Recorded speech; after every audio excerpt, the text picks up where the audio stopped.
तो start live class का एक ऑप्शन दे रखा है।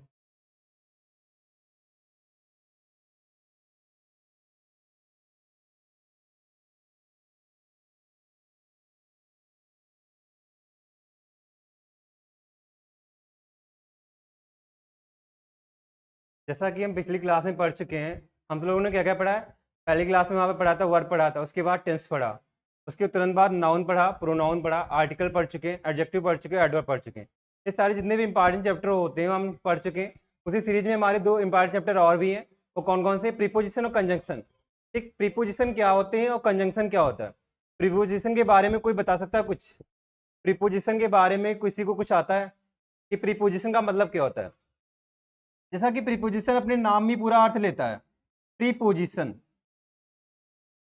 प्रीपोजिशन जैसे प्री लिखा है यहाँ पे और पोजिशन, तो पोजीशन की हिंदी तो पता ही होगी क्या होती है। पोजीशन और प्री दोनों के अर्थ पता है। दोनों जो आपके वर्ड हैं, पहला आपका रूट वर्ड है प्री, पहला रूट वर्ड है pre.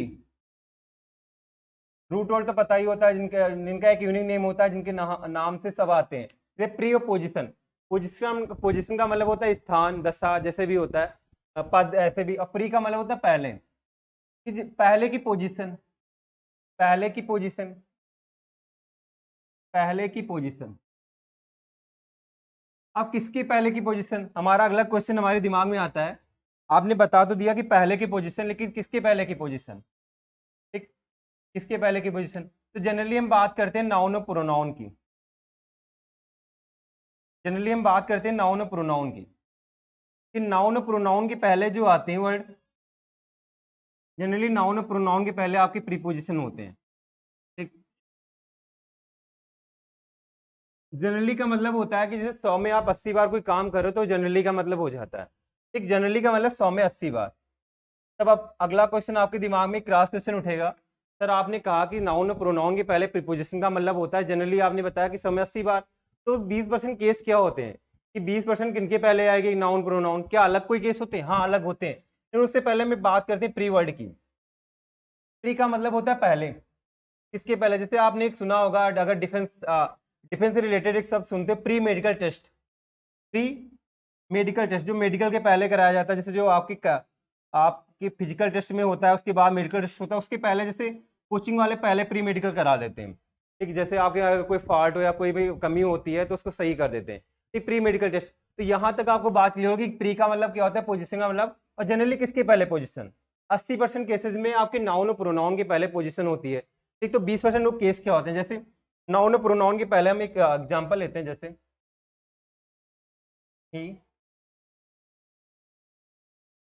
He goes to the school, वह स्कूल जाता है। तो यहाँ पे बताइएगा कि यहाँ पे बताइएगा कि आपका स्कूल क्या है? स्कूल क्या है बताओ? स्कूल क्या है? स्कूल आपका नाउन है। क्या है? नाउन है।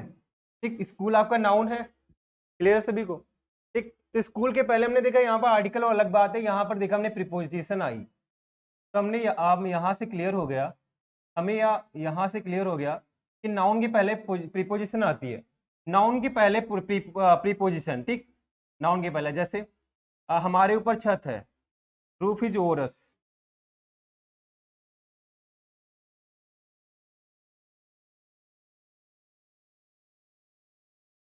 रूफ इज ओवर अस, यहाँ पर अस क्या है बताओ?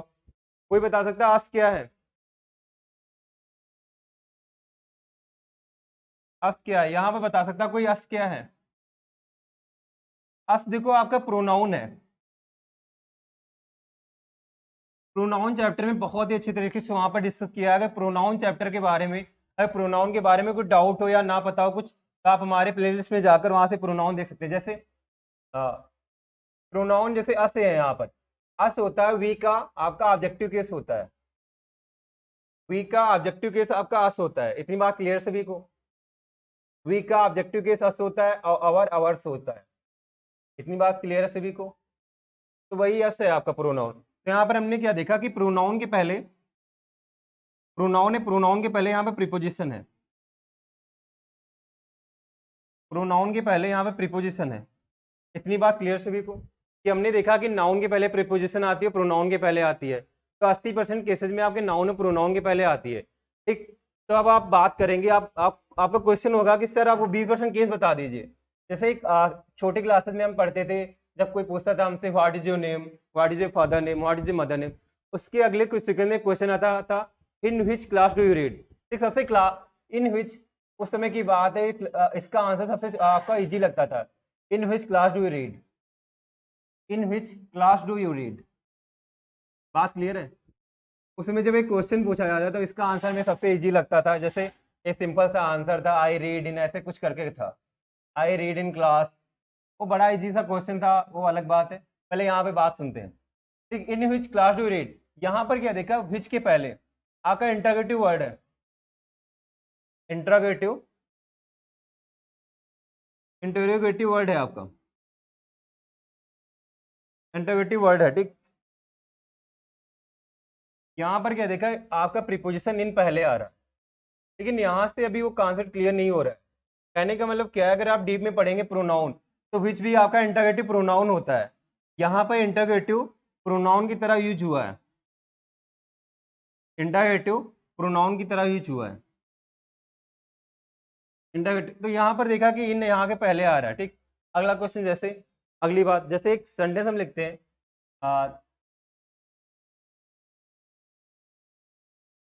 आई have house, I have a house,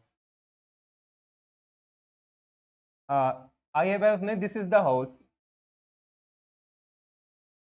this is the house, this is the house in which she lives.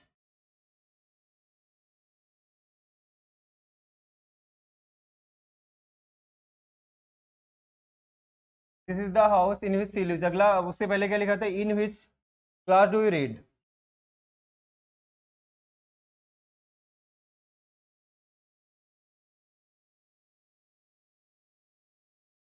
In which class do you read. ये दो सेंटेंस लिखे हैं।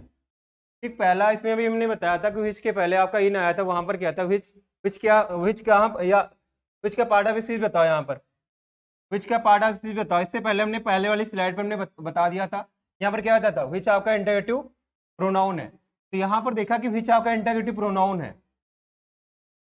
इंटरोगेटिव प्रोनाउन किस लिए, क्योंकि ये आपके इंटरोगेटिव प्रोनाउन है, इसलिए क्योंकि आपके स्टार्टिंग में आ रहा है, स्टार्टिंग में इंटेरो करने के लिए आ रहा है, मतलब आपके पूछताछ करने के लिए आ रहा है, इंटरोगेटिव प्रोनाउन हो गया। यहाँ पर क्या है, this is the house in which she lives, या वही घर है जिसमें वह रहती है। इन व्हिच, देखो यहाँ पर भी इन व्हिच आ रहा है, तो यहाँ पर इन व्हिच है, यहाँ पर है सेंटेंस के बीच में, तो इसको हम बोलेंगे रिलेटिव प्रोनाउन या relative conjunction, relative conjunction, relative conjunction. तो यहाँ पर आप क्या देख रहे हो, यहाँ पर सिंपल सा कॉन्सेप्ट है कि आपका ऐसा नहीं है कि प्रोनाउन केवल प्रीपोजिशन केवल नाउन और प्रोनाउन के पहले आए, प्रीपोजिशन आपके कंजंक्शन के पहले भी आ सकती है। जैसे ये ना आपका प्रीपोजिशन हो गया।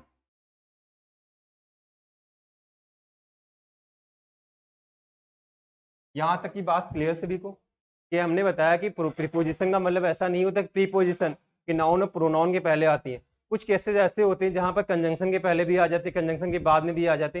वो सारी चीजें हमने यहाँ पर डिस्कस की। यहाँ पर देखा कि विच आपका रिलेटिव कंजंक्शन है, रिलेटिव कंजंक्शन के पहले यहाँ पर आपका प्रीपोजिशन इन आया है। ठीक, क्लियर है यहाँ तक? तो ऐसा नहीं है कि कंजंक्शन के प्रीपोजिशन केवल नाउन प्रोनाउन के पहले आया है, प्रीपोजिशन आपके रिलेटिव कंजंक्शन के पहले भी आ सकता है। जैसे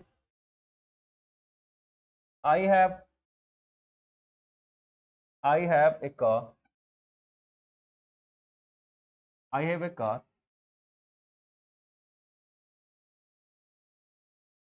आज ऑफ विच, ऑफ विच,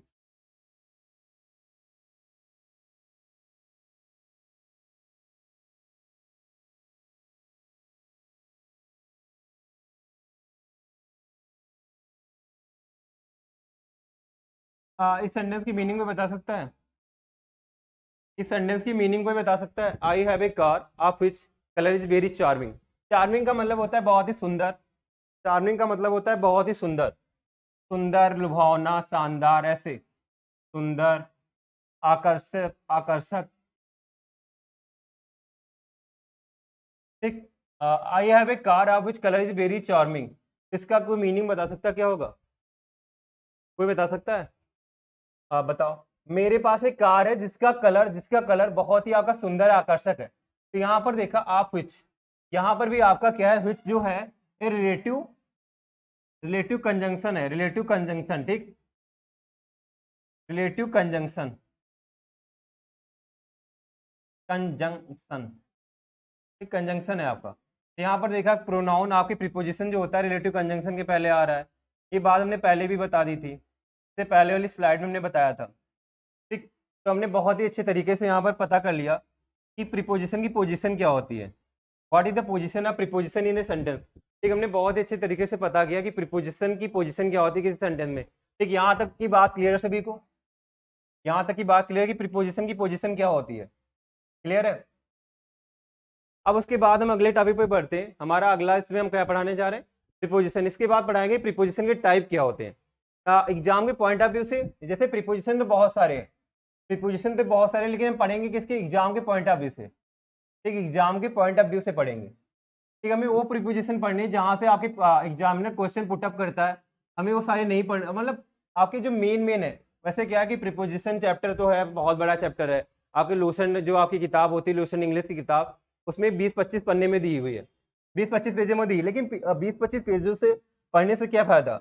आप जितना भी पढ़ो उतना आना चाहिए पेपर में, ठीक। तो एग्जाम के पॉइंट ऑफ व्यू से पढ़ेंगे। पहला हमारा इसमें रहेगा topic some basic preposition, some basic preposition. Some basic preposition जैसे डेली लाइफ में यूज करते हैं, in, at, on, in, at, on, और क्या हुआ? इनटू, अपॉन, ये सारे, फिर उसके बाद पढ़ेंगे सम पर्टिकुलर वर्ड्स, ऐसे कुछ विशेष वर्ड पढ़ेंगे जो आपके कोई प्रीपोजिशन नहीं लेते हैं। Some particular words that don't take any preposition.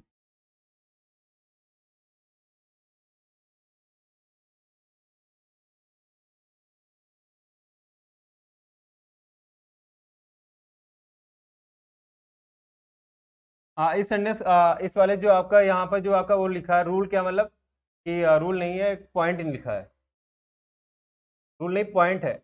इस पॉइंट की मीनिंग बता सकता कोई? ये समझ गए होंगे कि कुछ ऐसे वर्ड जो कोई प्रीपोजिशन नहीं लेते हैं। आपने सुना होगा कि जैसे आपकी एरर आती है फिक्स प्रीपोजिशन के साथ, वहां पर क्या यूज करना होता है। जैसे आपका हो गया अबोरोड, अबोरोड, अबोरोड अपने पहले और बाद में कोई प्रीपोजिशन नहीं लेता। जैसे ही वेंट अबोरोड, वो विदेश गया, ही वेंट टू अबोरोड लगा देते हो गलत हो जाता है, ही वेंट अबोरोड, ठीक। तो ऐसे वर्ड हम पढ़ेंगे यहाँ पर कि ऐसे वर्ड जो आपके कोई प्रीपोजिशन नहीं लेते, जैसे आपका अबोरोड हो गया, अपोज हो गया, सारी चीजें पढ़ेंगे वहां पे। उसके बाद आता है सम पर्टिकुलर वर्ड्स, राइटिंग समझ में आ रही है सभी को?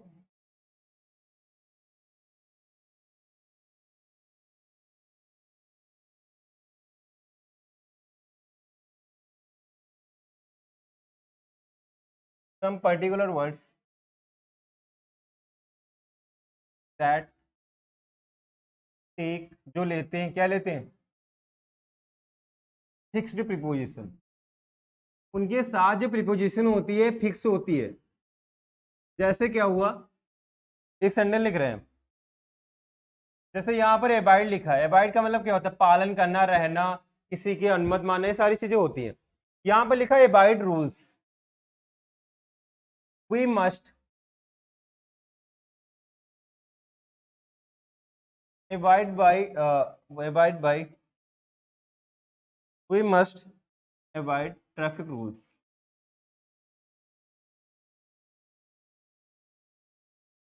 यहाँ पर लिखा है हमें पालन करना चाहिए किनका? ट्रैफिक रूलों का। ट्रैफिक जो नियम है, यातायात के नियम, उन्हें हमें पालन करना चाहिए। तो यहाँ पर देखो एबाइड के साथ एक आपका प्रीपोजिशन आता है, एट आता है, एक इन आता है,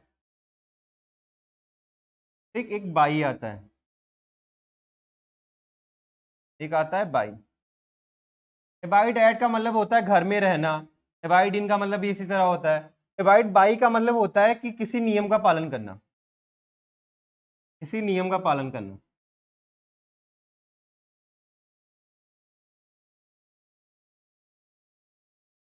ठीक, किसी नियम का तो अब अगर आपका ट्रैफिक रूल आ गया है, उसके पहले अगर ये दो वर्ड मिल रहे हैं, अगर अबाइड मिल रहा है और ट्रैफिक रूल मिल रहा है, तो यहाँ पर आप बाई का ही यूज करेंगे 100%। ठीक, आपका अगर और की भी कोई भी हो जाए, जैसे एट आप यूज कर रहे हो, तो आपके डेंजर मतलब खतरे में चला जाएगा। ठीक, इन कर रहे हो तो वो भी खतरे में चला जाएगा। बात क्लियर है? तो यहाँ पर कुछ वर्ड ऐसे हम पढ़ेंगे, ये लास्ट सेशन हमारा रहेगा जहाँ पर हम फिक्स प्रीपोजिशन पढ़ेंगे। फिक्स प्रीपोजिशन जैसे किताब में तो दिए होते हैं कि 500 से अनलिमिटेड दिए होते हैं, इनफाइनाइट तक। ठीक, यहाँ तक दिए होते हैं। ठीक, 400 मान लो, 400 से कुछ दिए होते हैं।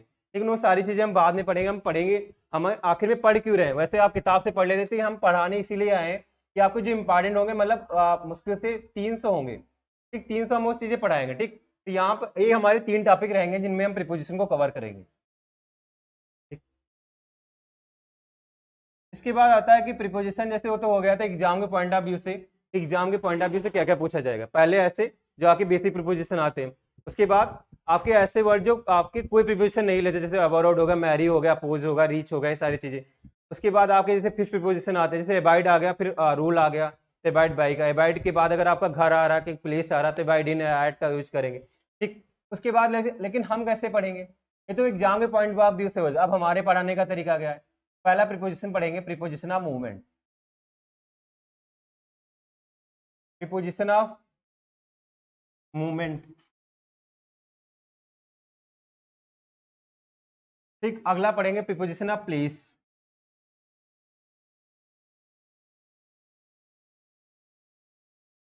उसके बाद पढ़ेंगे टाइम।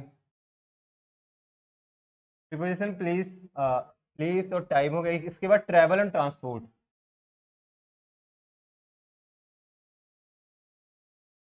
और लास्ट में पढ़ेंगे सम आपके बेसिक, सम स्पेसिफिक।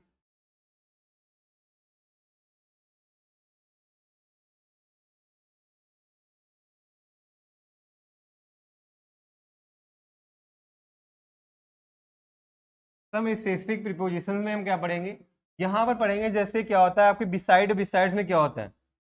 बिसाइड और बिसाइड में किसी को पता है डिफरेंस क्या होता है, बिसाइड और बिसाइड्स में? बिसाइड्स का मतलब होता है आपका पास में। ठीक, और इन्हें याद कैसे रखेंगे, अब बिसाइड्स का मतलब होता है अतिरिक्त। आप कैसे इनको याद रखेंगे, कोई बता सकता है कैसे आप इसे याद रखेंगे? एक सिंपल सा लॉजिक है कि बिसाइड में कितना यस एक्स्ट्रा है, बिसाइड में आपका यस अतिरिक्त है, तो जिसमें यस अतिरिक्त होगा उसका मतलब अतिरिक्त। ठीक, इतनी बात क्लियर है? जिसमें आपका यस अतिरिक्त है उसका मतलब अतिरिक्त। इतनी बात क्लियर है? इसके बाद हम पढ़ेंगे यहाँ में कि आप एक आंख से अंधे हो, तो वो सारी चीजें अभी इंट्रोड्यूस के लोग करा रहे हैं कि अगर आप एक आंख से अंधे होते हो तो आप इनका यूज करो, इन्हें आप अगर दो आंख से अंधे हो तो आपका यूज करो। ठीक, मेड ऑफ और मेड फ्रॉम, ये सारी चीजें वहां पर बताएंगे। ठीक, मेड ऑफ और मेड फ्रॉम, ये सारी चीजें, हमारा सेशन इसी पर रहने वाला है। ठीक, ये सारी चीजें वहां पर डिस्कस करेंगे।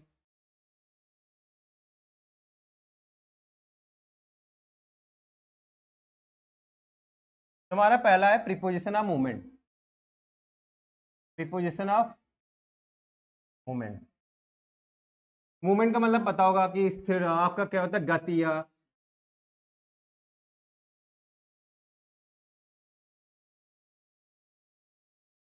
Preposition of movement.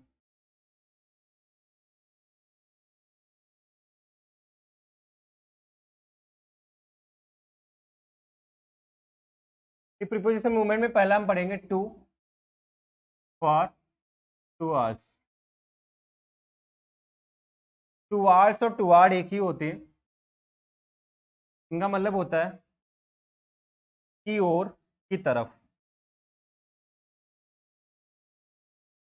अब यहाँ से हमारा सेशन मतलब स्टार्ट होता है की ओर की तरफ। इतनी देर तो बेसिक बता रहे थे प्रीपोजिशन के। ठीक, की ओर की तरफ, टू, फॉर और टुवर्ड्स। टू फॉर का मतलब होता है, इसका मतलब वहां पर लगाते हैं जब आपका टारगेट और डेस्टिनेशन क्लियर हो। टारगेट और डेस्टिनेशन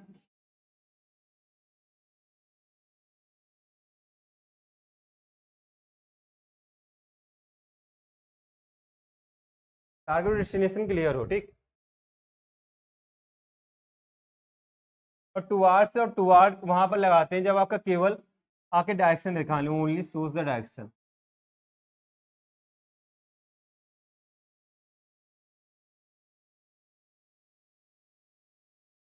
जब आपके केवल डायरेक्शन दिखाते हैं, जैसे टू क्या होता था, एक सेंटेंस बोलते he goes to the school, he goes to the school आप लोगों ने सुना होगा।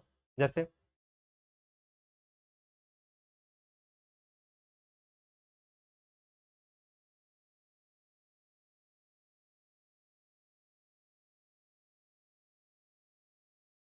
ही goes to the school, we left for station.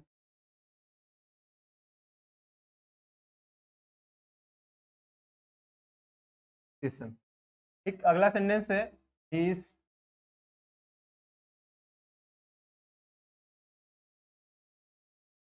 Is going towards the station.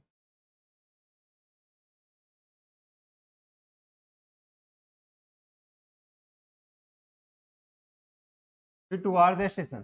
भाई तीन सेंटेंस दिए हैं, तीन सेंटेंस की हिंदी बताओ कोई लोग। पहले की हिंदी बताओ, दूसरे की हिंदी बताओ, तीसरे की हिंदी बताओ। पहले की हिंदी, दूसरे की हिंदी, तीसरे की हिंदी। वह स्कूल जाता है, वह स्टेशन के लिए निकला, ही is going towards the station. जैसे वह स्टेशन की ओर जा रहा है। अब एक चीज बताओ, एक हम बता रहे हैं, फिगर से बता रहे हैं।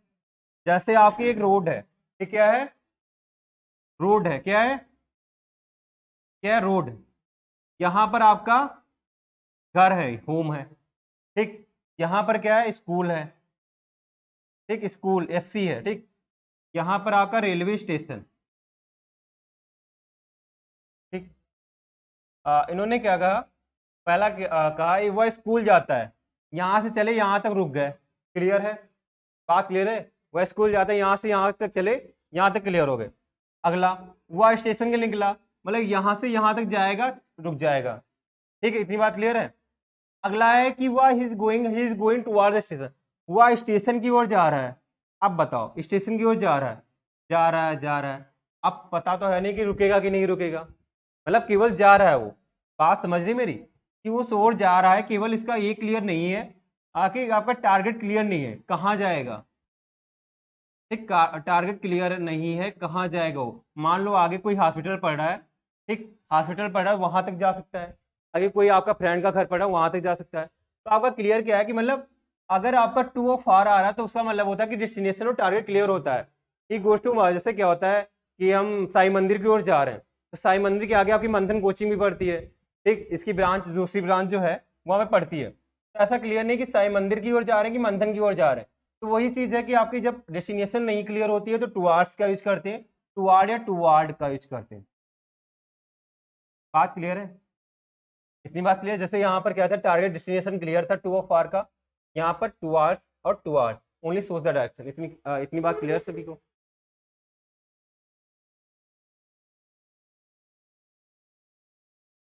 ज्यादातर आपका टू का यूज होता है गो गेट सेंड रिटर्न के लिए होता है,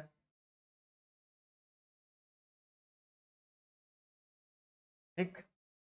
फार का यूज होता है आपका लीव, वेट, लीव वेट के लिए होता है, ठीक। इतनी बात क्लियर है, इस सिंपल सी बात है, इतनी बात क्लियर सभी को, यहाँ तक बात क्लियर है। अगला एक संडे, अगला इसके बाद हम पढ़ाते हैं कि कुछ वर्ड ऐसे होते हैं जो अपने बात कोई प्रीपोजिशन नहीं लेते, ना टू लेते ना फॉर लेते, कोई प्रीपोजिशन नहीं लेते। वो वर्ड कौन कौन से, सम पर्टिकुलर वर्ड्स, ठीक। इस वाले टॉपिक में सम पर्टिकुलर वर्ड्स, ठीक।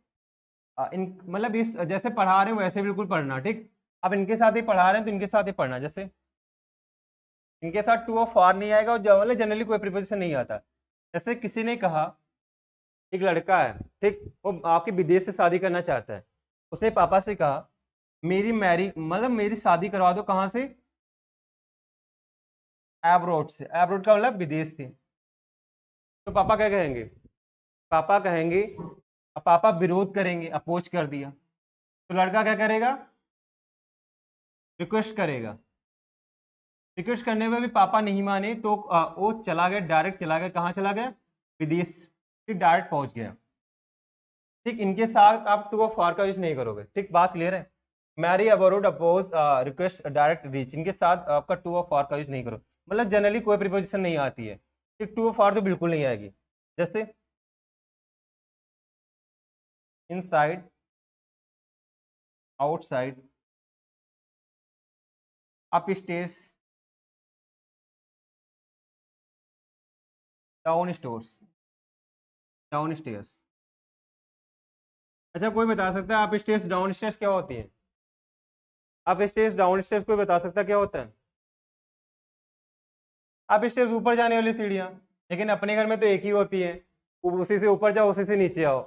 तो ज्यादातर आप स्टेशन या मेट्रो स्टेशन पे आते हो जब एस्केलेटर जो होता है ऊपर जाती है नीचे आती है, उसे आप अप स्टेयर्स डाउन स्टेयर्स बोल सकते हो। अपने घर में तो एक ही होती है। इतनी बात क्लियर है? तो इनके साथ डोंट यूज एनी प्रीपोजिशन, इतना लिख लेना, don't use any preposition,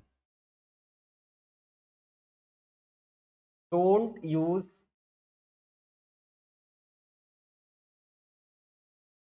any preposition. इनके साथ आप कोई प्रीपोजिशन का यूज ना करो। इतनी बात क्लियर है? हाँ, सभी लोगों ने नोट नोट कर लिया कहाँ पर? अबोरोड, अबोरोड का मतलब होता है विदेश।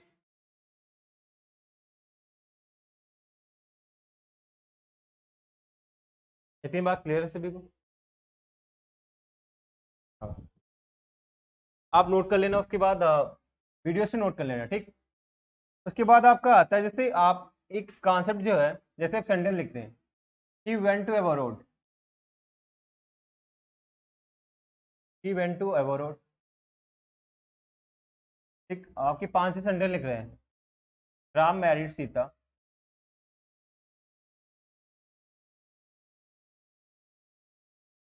यहाँ डबल आर है, हम नहीं।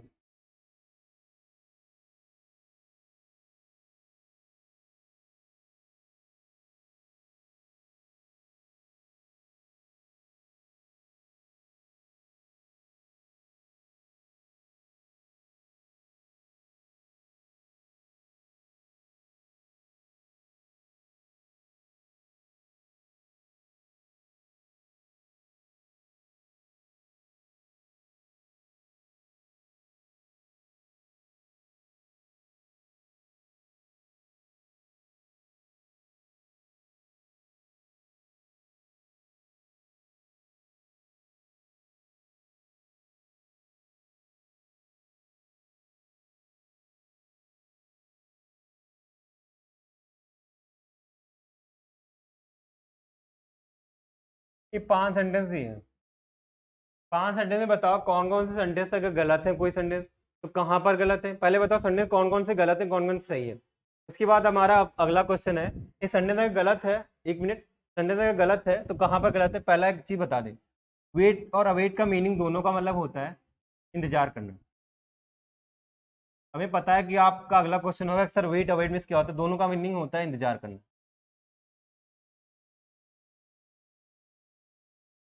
आप कोई बता सकता है कि 5 सेंटेंस है, 5 सेंटेंस में कौन सा गलत है? गलत है तो कहाँ पर गलत है? 5 सेंटेंस में गलत है तो कहाँ पर गलत है?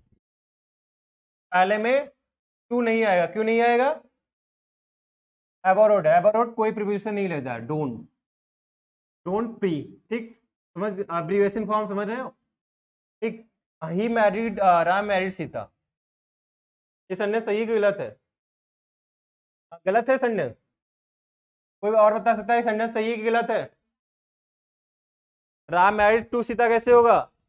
यहाँ पर क्या है, मैरी, पापा ने कहा, लड़के ने कहा मैरी, मैरी कर दो, शादी कर दो अबोरोड से। हमने यहाँ पर क्या लिखा, डोंट टेक एनी प्रीपोजिशन, कोई प्रीपोजिशन नहीं लेगा। तो यहाँ पर क्या है कि राम मैरिड सीता, आप बताओ सही कि गलत है? सही है। क्यों सही है? क्योंकि आपका मैरी है तो मैरी के बाद में कोई प्रीपोजिशन नहीं होना चाहिए। ठीक, सही है। अगला, Sita is married to Ram, आप बताओ। टू नहीं आएगा, क्यों नहीं आएगा टू? मैरिड टू है, क्यों नहीं आएगा टू? लेकिन अब हमारा कॉन्सेप्ट यहाँ पर आप समझो, यहाँ पर आप वाज लिख लो, 1 मिनट, वाज लिख लो, वाज थोड़ा सही है। ठीक, वाज लिख लो। ठीक, Ram married Sita, Ram was married to Sita. अब बताओ ये एक्टिव है, इसका स्ट्रक्चर देखो, इसका स्ट्रक्चर देखो, सब्जेक्ट प्लस वर्ब की सेकंड फॉर्म प्लस ऑब्जेक्ट है। क्लियर है? सब्जेक्ट वर्ब की सेकंड फॉर्म प्लस ऑब्जेक्ट है। ये बताओ, अगर टेंस पढ़ा होगा तो बताओ स्ट्रक्चर किस सेंटेंस का है, किस टेंस का है? ये आपका पास्ट इंडेफिनिट का है, पास्ट इंडेफिनिट का है। क्लियर है?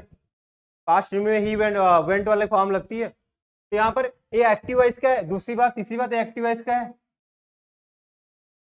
एक्टिव वॉइस का है। इतनी बात क्लियर सभी को? एक्टिव वॉइस का है, पास्ट इंडेफिनिट का है। अच्छा, अगला सेंटेंस क्या है? Ram was married to Ram. अच्छा ये बताइए, यहाँ पर वाज कब आती है मैरिड के साथ? ये वर्ब की थर्ड फॉर्म है, ये वाज है, ये सब्जेक्ट है, ये यहाँ पर आपका ऑब्जेक्ट है। ये बताओ स्ट्रक्चर किस सेंटेंस का है? पहले बताओ किस सेंटेंस का है, किस वॉइस का है? किस सेंटेंस का है, किस वॉइस का है? यहाँ पर देख रहे हो, बड़ी आसानी से देख रहे हो कि आपका जो प्रेजेंट पास्ट इंडेफिनिट लिखा था उसका है पैसिव वॉइस है। नहीं क्लियर है? पैसिव वॉइस नहीं पता किसी को? एक्टिव पैसिव दो वॉइस होते हैं। तो आपके पास्ट इंडेफिनिट का पैसिव वॉइस वाज से बनता है, वाज वर्ड से। बात क्लियर है? तो आप अब एक रूल लिखवाते हैं, यहां पर देख लेना, एक मिनट। मैरी अगर आपका एक्टिव वॉइस में है, एक्टिव वॉइस में है मैरी, तो नो प्रीपोजिशन। अगर मैरी एक्टिव वॉइस में है तो नो, आगे क्या? प्रीपोजिशन। ठीक। अगर आपका मैरी पैसिव वॉइस में है,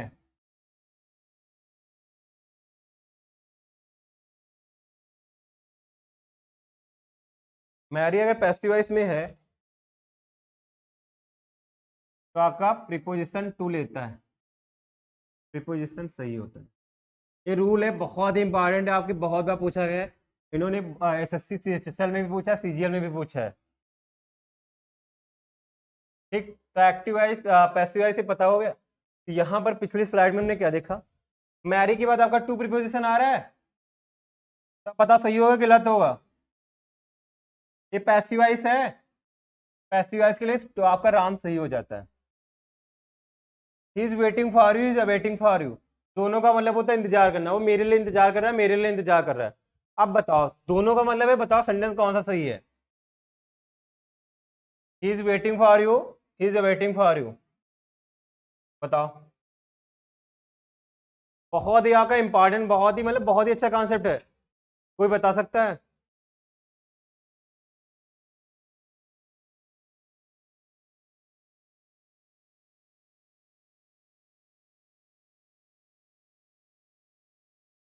कोई बता सकता है? He is waiting for you, is waiting for you.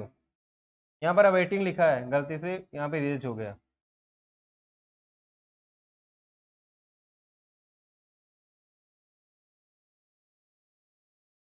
बताओ जल्दी से बताओ, को लोग जल्दी से बताओ। दोनों सही है कि गलत है? एक देखो, वेट के साथ मैंने बताया था, वेट के साथ फॉर लगता है, ये बताया था। वेट के साथ आप फॉर लगाओगे, बिल्कुल 100% सही है।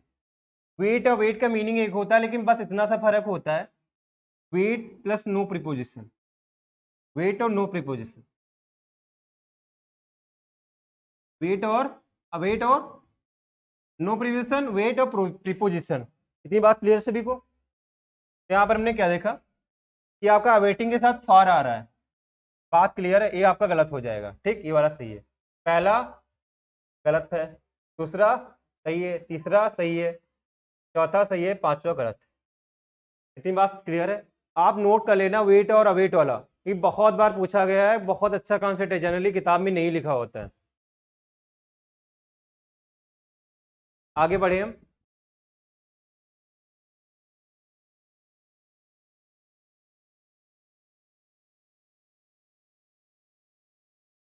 इसके बाद आता है हमारा थ्रू,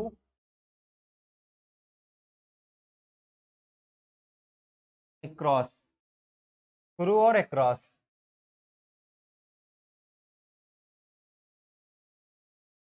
थ्रू और अक्रॉस, थ्रू और अक्रॉस, बात क्लियर सभी को? थ्रू का नाम सुना है कभी? सुना है? कभी कभी क्या कहते हो, किसके थ्रू आए हो यहाँ पे, किसके द्वारा है, वो सारी चीजें ठीक। अक्रॉस का नाम सुना है? अक्रॉस का नाम सुना है किसी ने? नहीं सुना? अक्रॉस का मतलब होता है एक साइड से दूसरी साइड, दूसरी साइड और दूसरी साइड, एक दूसरी साइड है, एक साइड से दूसरी साइड, दोनों बातें। लेकिन कब आती बात सरफेस की, सरफेस में। सरफेस का मतलब जानते हो, फिजिक्स में पढ़ा होगा। सरफेस का मतलब पता है, सतह, मतलब ऊपर से नो बाउंडेशन। कोई आपका 3D पिक्चर नहीं है, 2D पिक्चर। जैसे एक होता है, ऐसे आपने किसी रोड को पार किया, एक साइड से दूसरी साइड, बात क्लियर है? जैसे ये वाली टेबल रखी है, इस साइड से दूसरी टेबल, ठीक, इस रोड से दूसरी टेबल, इस रोड से इस साइड से दूसरी साइड, ठीक, वहां पर सरफेस का मीनिंग होता है। बात क्लियर सभी को? एक साइड से दूसरी साइड, जैसे he is waiting, he is waiting for you, he is waiting,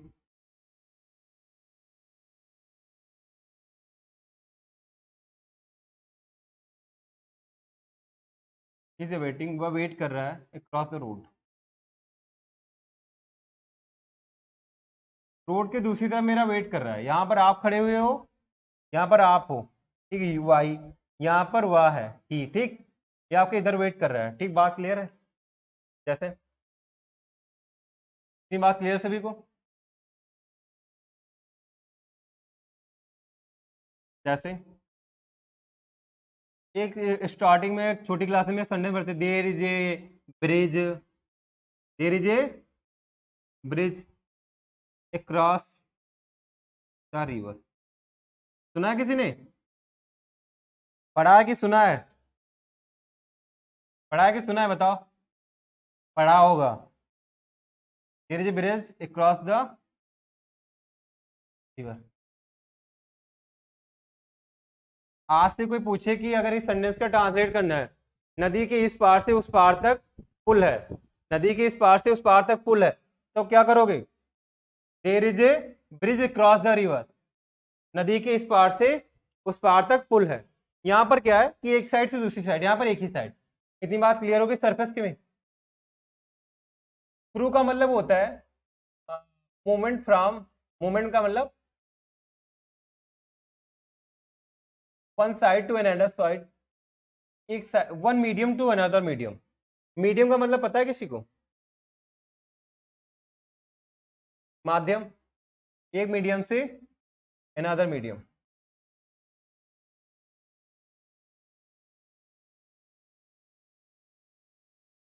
एक मीडियम से अनदर मीडियम कहने के मतलब क्या है, जैसे आपका मीडियम का मतलब होता है जो तीनों तरफ से बाउंडेड हो, बाउंडेड एरिया। जैसे सरफेस होता है कि 2D होता है, और मीडियम का मतलब 3D पिक्चर।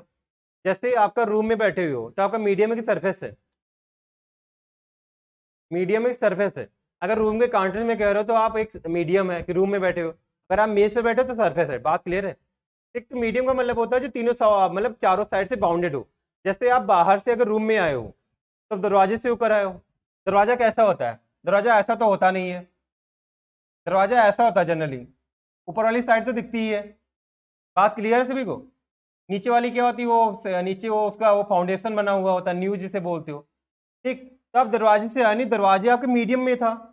जैसे, तो जब मीडियम की बात हो वहां पर थ्रू का यूज करेंगे। He went, he enter the room,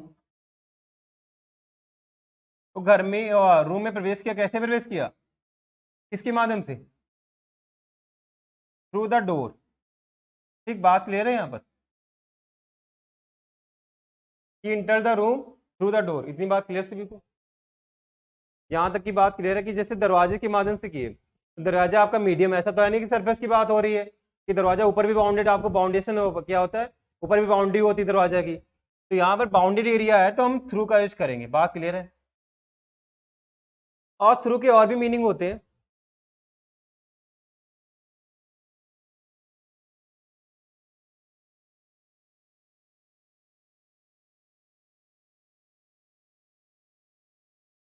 through के मीनिंग होते हैं कि द्वारा, के द्वारा। बात क्लियर से भी। अच्छा, थ्रू का यूज इस वाले सेंस में बहुत लोगों ने किया होगा। जैसे क्या होता है कि आप कभी किसी भी अगर कोई भी अगर आपका सिर्फ प्राइवेट जॉब के लिए कोई अगर मॉल खुलता है, आपका क्या होता है कंपनी खुलती है, वहां पर अपनी बस सीवी जमा करते हो, फिर इंटरव्यू के लिए बुलाया जाता है तो वो आपसे पहले पूछता है किसके थ्रू आए हो यहाँ पे। ऐसा बोलता है कि नहीं बोलता है? किसके थ्रू? एक बात सुना है, आप जब एनडीए या सीडीएस का पेपर भरते हैं, एनडीए का पेपर भरते हैं तो वहां पर दिखा होता लिखा होता है किसके थ्रू आपने या मतलब प्रेरित हुए हैं। एक बार दिया होता है एड्स, ऐसे दिया होता है। एक बार आपके दिया होता है ड्रेस यूनिफॉर्म, ठीक है, ऐसे दिया होता है, ठीक वहां पर दिया होता है। मतलब किसके द्वारा आप तो कहने का मतलब क्या है कि एक बार थ्रू का यूज होता है किसके द्वारा, किसी के द्वारा। जैसे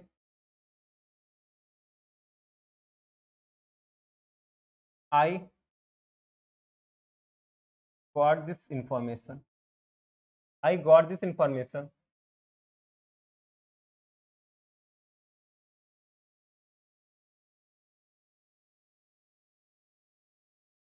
through you, I got this information, मुझे आपके द्वारा इंफॉर्मेशन मिली है। किसके द्वारा? आपके द्वारा। और एक जैसे केम टू नो मिस होता है मैसेज जानना, किसी को मैटर को जानना। I came to know, I came to know this, मैंने यह जाना है किसके, मुझे यह इन्फॉर्मेशन मिली है through you. Came to know miss होता है मैटर को जानना, केम टू मिस होता है घटना से परिचित होना, परिचित होना। क्या का फ्रेज है। इतनी बात क्लियर है? बात क्लियर, ठीक।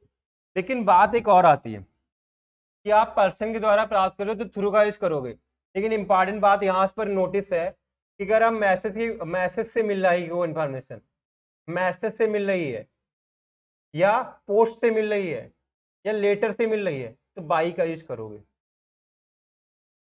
इतनी बात दिमाग में अपने रखना, इतनी बात अपने दिमाग में रखना, इतनी बात अपने दिमाग में रखना, ठीक।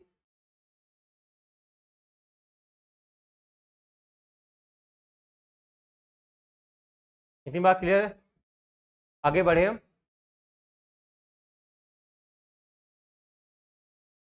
एक लिखा है और एक आई सडनली, सडनली।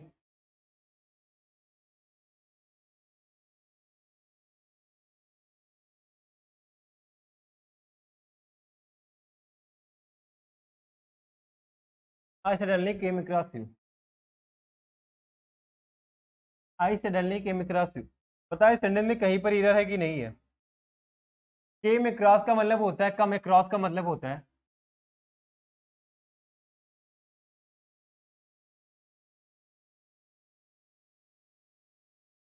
अचानक से मिलना।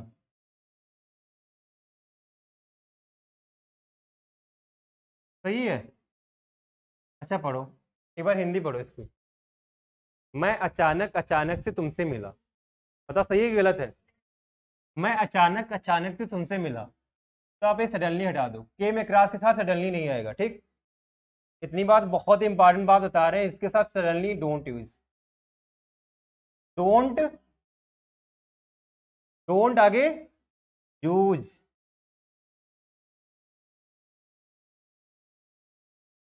इतनी बात क्लियर सभी को? तो आप सडनली के साथ के में क्रॉस का यूज मत करिए, ठीक।